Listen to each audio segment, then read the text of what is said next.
na si Ginoong Baboy sa kanyang mga kapitbahay. Kinder mabait, nagustuhan niyo ba ang kwento? Yes, teacher! Ngayon, may inihandang activity si teacher sa inyo. May ibibigay na paper si Teacher Hershey sa inyo.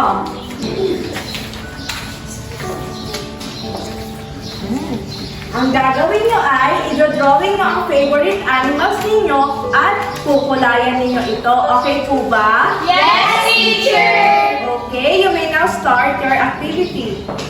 Ayan.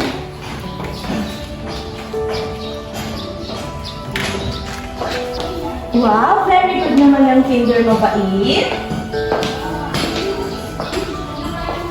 Anong favorite animal mo, Ate Regine? Chicken, teacher. Very good, chicken. Oh, bakit hindi ka pa nag-i-start, Ate Jasmine? Wala po akong color, teacher. Ano pang favorite animal mo? Butterfly po. Anong color ang need mo? Violet po, teacher. Teacher, ako po may color violet. Ipapahiram ko po sa kanya later. Okay, very good. Ano sasabihin mo kay Ate Micaela? Thank you, Jasmine? Micaela. Teacher, dan ko na po mag-color. Ipapahiram ko na kay Jasmine. Jasmine, Thank you, Micaela. Very good naman ang Ate Micaela na yan.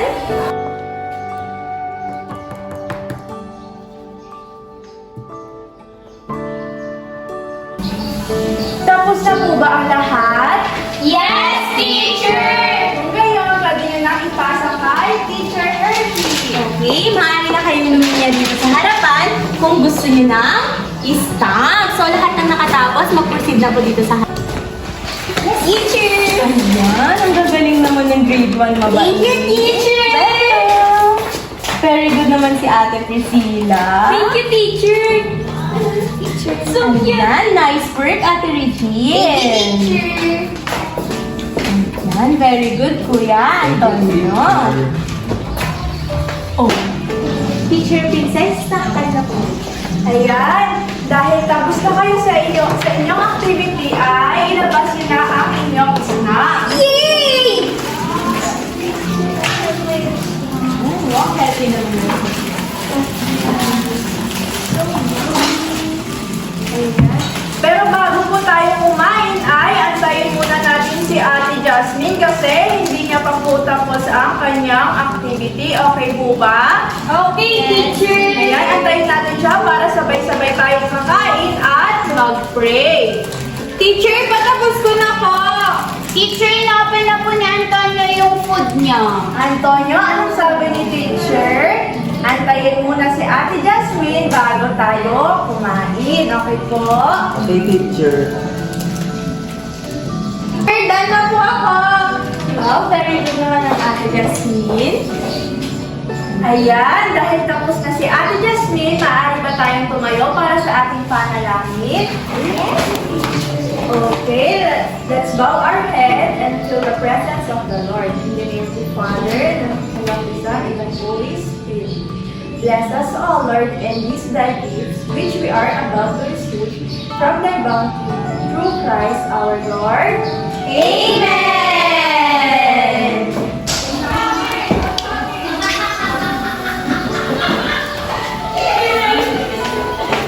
Teacher, excuse me po. Pwede po bang po-open yung tumbler ko? Hindi ko po kasi na-open dito. Yes, Antonio? Ayan, kapag may need nyo ng tulong mga anak, lapit lang kayo dito sa harap, okay? Okay, teacher! Tapos na po ba ang lahat? Yes, teacher! Kung gayon, maaari nyo nang itapon niyang makalat nyo sa tamang basurahan. Wait po!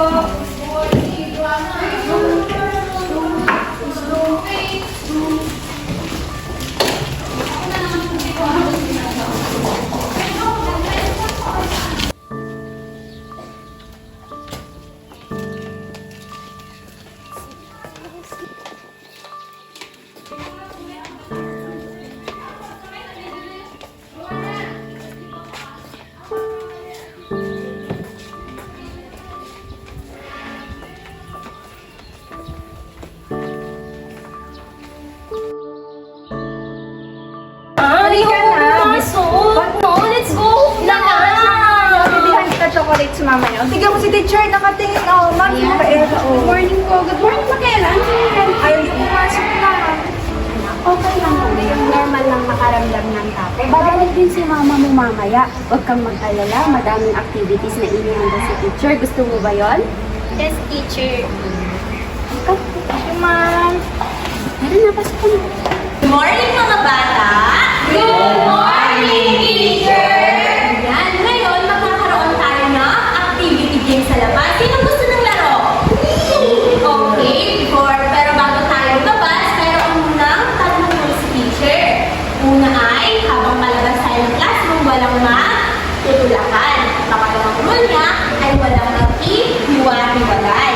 Ang pangatlong rule ay sumunod kay teacher. Naiintindihan ba ang tatlong rule? Yes, teacher! Okay, tara na sa labas.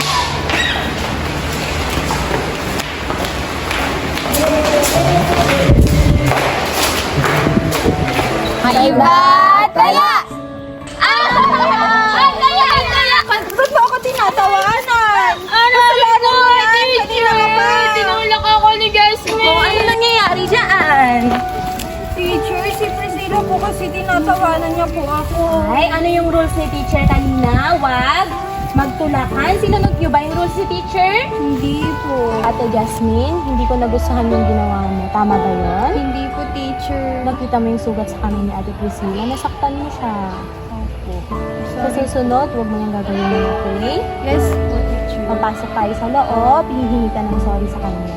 Okay po, teacher.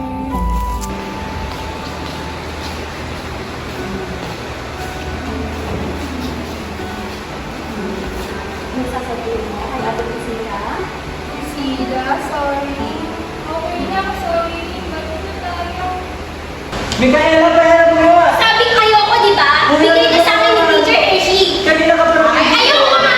Ano nangyayari dyan? Teacher, kinukuha na yung laruan ko. Bigay na ni Teacher Hershey sa akin. So, ganito, si Micaela mo nang maglalaro. No, teacher, ayoko. Bibigyan kita ng 20 minutes. Kanina pa si Dan teacher. Tapos, si Kuya Aris naman susunod, okay? No, teacher. Kasi nga bigay sa akin ni Teacher Hershey to. Agno nga! At dahil ayaw mong sumunod kay teacher, walang maglalaro. Papahiram ko ulit ito sa inyo kapag gusto niyo mag-share, okay?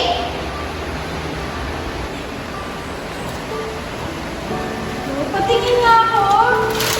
Ala, Teacher! Pinulit nila book mo! Ay, sino nagpunit ng libro ni Teacher, si Princess po! Hindi. Teacher, si Justin mo talaga. Teacher, si Princess Ay, po. mag-usap-usap na tayo. Di ba ano yung pinakaayaw ni teacher? Yung nagsisinungaling. Sino ba ang nakapunit ng libro ni teacher? Ako po, teacher. Hindi ko sinasadya. Sorry po. Gusto ko lang po kasi Princess. Next time, Ate Jasmine, iingatan mo na yung libro ni teacher, okay? Okay po, sorry po, teacher. Speaking is a valuable skill for making friends, learn how to wait or being patient, negotiating and problem solving. Turn-taking games can be especially helpful. Not only are they fun and engaging, but they are also a simple way to learn about ideas like fair play in social situations, building boundaries, and respects for kids that are still learning or kids at different developmental stages. Teacher, inapin na po ni Antonio yung food niya. Antonio, anong sabi ni teacher? Antayin muna si Ate Jasmine bago tayo kumain. Okay po? Delayed gratification is the ability to postpone an immediate reward for the sake of more distant long-term gains. Generally, delayed gratification is assessed in thus requiring individuals to forego a smaller but immediate reward for the sake of receiving a larger reward in the future. Practicing delayed gratification helps children develop self-control and discipline. They learn to manage their impulses and make thoughtful decisions rather than acting on impulse. Nagagaling naman yung grade 1 na ba? Thank you, teacher! Very good naman si Ate Priscilla. Thank you, teacher! Politeness is a fundamental aspect of communication that can greatly impact interaction between individuals, including children. Research have shown that incorporating polite words such as please and thank you into interactions with children can foster a sense of respect and kindness. By modeling polite language, educators can help children understand the importance of showing appreciation and consideration towards others. By participating in cleaning up, children learn important skills such as sorting and organization. As mentioned by Kylie D. Alton, these skills are foundational for future tasks and responsibilities they will encounter.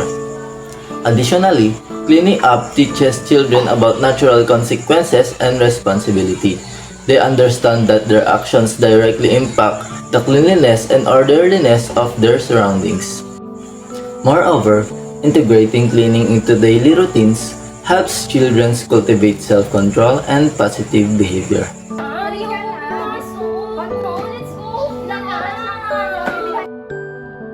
Fear of separation in children can be a profound emotional experience, often triggered by starting school or being away from parents. As a teacher, it is crucial to approach this fear with empathy and understanding. One strategy is to create a nurturing and supportive environment where children feel free to express their emotions. Incorporating activities that promote attachment and bonding, such as group discussions or collaborative projects, can help alleviate feelings of separation anxiety. Extreme reactions to accidents against their person or possessions, dismissing a gift or special treatment by a parent or unappreciative, focus on wanting to get even or things being fair. Children with revenge-seeking behavior often have underlying issues related to attachment, trauma, or developmental difficulties. It is important for parents to rule out any concurrent neurological or developmental issues. Before you embark on a journey of revenge, dig two graves by Confucius.